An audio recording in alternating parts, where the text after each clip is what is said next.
I have a quick story time for you guys. So to preface this, I'm a huge people pleaser. So if anyone ever gets my order wrong, I won't say a word, I will drink it and I will be happy with it. But today I went to get myself a nice little coffee drink after work and I asked for a large iced caramel macchiato. That's like my go-to order when I go to Dunkin' or literally any coffee shop. That's my go-to order. First of all, they say, oh, we're out of ice. How do you ever run out of ice? I didn't know that was a thing. How do you just run out of ice? She was like, oh, it's no big deal. You just won't get ice. Like we can still make it cold. So I said, that's great. I can add ice when I get home. Perfectly fine. So I go ahead and order it and I pull up and I'm watching them make it through the window. They filled this cup up to here, I wish I was exaggerating, with milk. And then they added like this tiny little splash of espresso at the top. And then they didn't even put any of the caramel syrup in it. She handed it to me and I'm like, oh, thank you so much. I knew it was wrong and it tastes like milk with a splash of coffee in it and I hate it.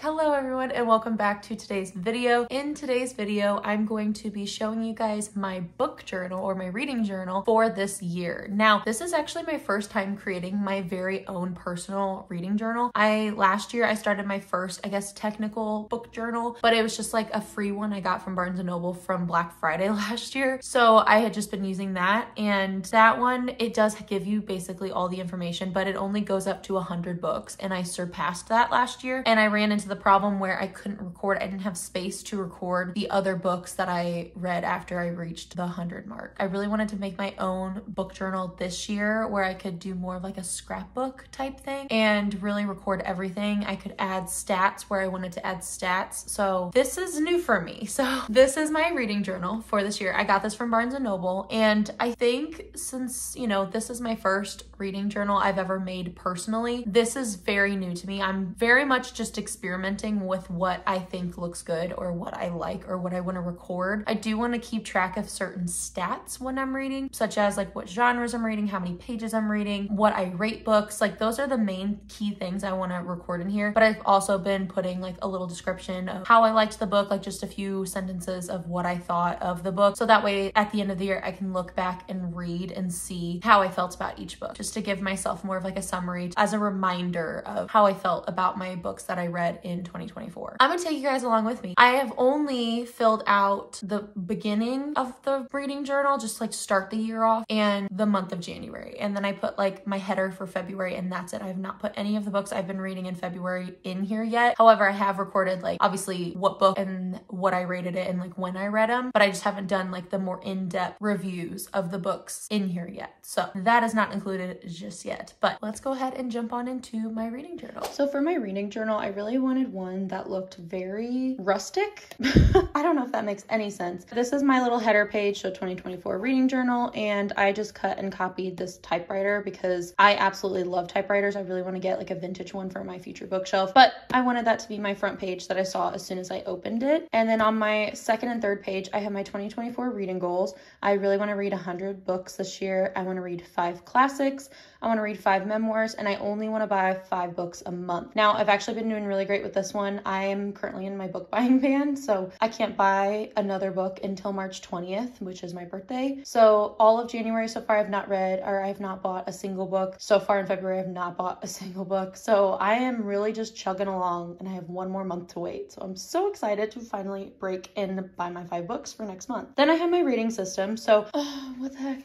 Okay, just ignore, pretend like this star is glued down. I don't know what happened there, but this is just so I can keep track in my head of what each star means. So 1 star, I put DNF or wish I never read. Pretty harsh, but it's a 1 star, so what do you expect? 2 stars, I put boring, had to skim through it, would not recommend. 3 stars, I put good, liked the story, had some flaws. So this is just kind of your average story. Still really good, would recommend it, but it just doesn't have all of the elements that I would want in a story, and there were probably a lot of things that I just did not enjoy about it. 4 stars, I really enjoyed it and I would recommend it in a heartbeat. And 5, amazing. Book Hangover, a favorite of the year. So these are the books that I absolutely love and live and breathe reading. Now I have my physical TBR as of 2023. So obviously I have extra space here to add books, but I don't think I'm going to. These are all the books I owned on my physical TBR as of the start. Is it 2023 or 2024? Oh, no.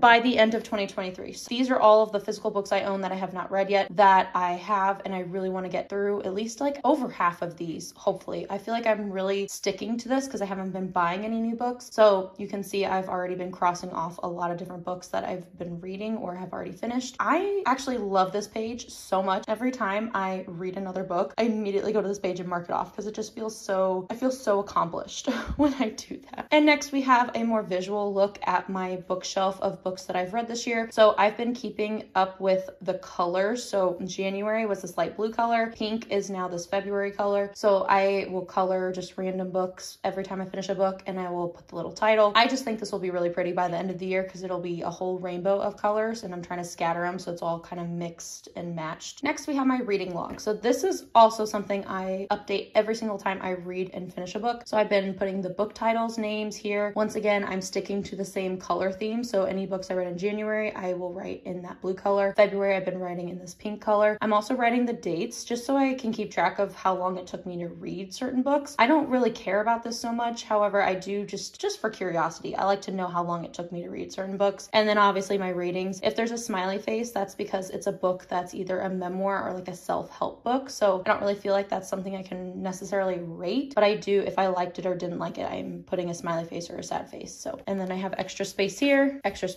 for the rest of the books that I read this year. Next, my winter TBR. There were obviously way more books on my winter TBR. However, these are the ones as of the start of 2024 that I hadn't gotten to yet. And I have finished almost all of these. I think I have like 2 or 3 left on this list that I still need to finish, but I technically have until March 20th to do that. So plenty of time to get to all of those. And then my little January header. And this is where I'm doing like my book reviews. So I did go through and print whatever books I've been reading, print the little physical book there, wrote the title, author, genre, how many pages it had. Then I wrote down like my thoughts on the book and my rating. So I've been doing that with all of my books. These are all the books I read in January. Please ignore these super tiny books. When I printed these, I was not paying attention to the size. So the books are a little small compared to some of them, but it's fine. And then I have my monthly stats. So I put all the books, all my ratings, just so I can keep track of that. All the genres that I read, I put those there, and the total amount of pages that I read this month. And my header for February. So obviously, like I said, I have not started February yet, but I have my little February header, so I'm ready to begin those books. And that is my reading journal so far this year. Obviously, I haven't done too much yet because it's only like the middle of February, so there's still plenty of time for me to add more things. But this is just the kind of layout I want to keep for the rest of this year. Once again, this is my first time making my own physical book journal, so I feel like it might change month to month depending on what I am feeling, and that's totally fine. This is kind of like an experiment for me to see how I like tracking my books this way. And I'm really enjoying it, actually. It's really fun to do kind of like a scrapbook type feel. And I feel like in the future, there's definitely things that I've been saving on Pinterest for inspiration that I feel like I would do next year. But since this year is more just a year of experimentation with the way I do the page layouts, I kind of just want to have fun with it. And next year, maybe it'd be more like aesthetically pleasing. For now, this is how I'm going to keep it. And I'm really enjoying this so far. Once again, I think I'm probably going to do another like book journal update, maybe like 6 months into this year, like my halfway mark, to see how it's looking, how it's evolved, just to update you guys. Not that you necessarily care, but I think it'll be fun for me to look back on just to see what I was doing at that time. So I think I'll definitely add or do like a quick video just updating what my book journal looks like, just so you guys can see it. But I hope you guys enjoyed this video today. I know this is a shorter video probably than you're used to, but I thought it'd be fun just to throw this in there and show you guys what I've been up to, and you could get a little sneak peek of the books that I've been reading and some of my thoughts on those books. Thank you guys so much for watching. I hope you guys enjoyed. If you did, please like, comment, subscribe, all that fun stuff that you guys already know how to do, and I will see you guys in my next video. Happy reading. Bye.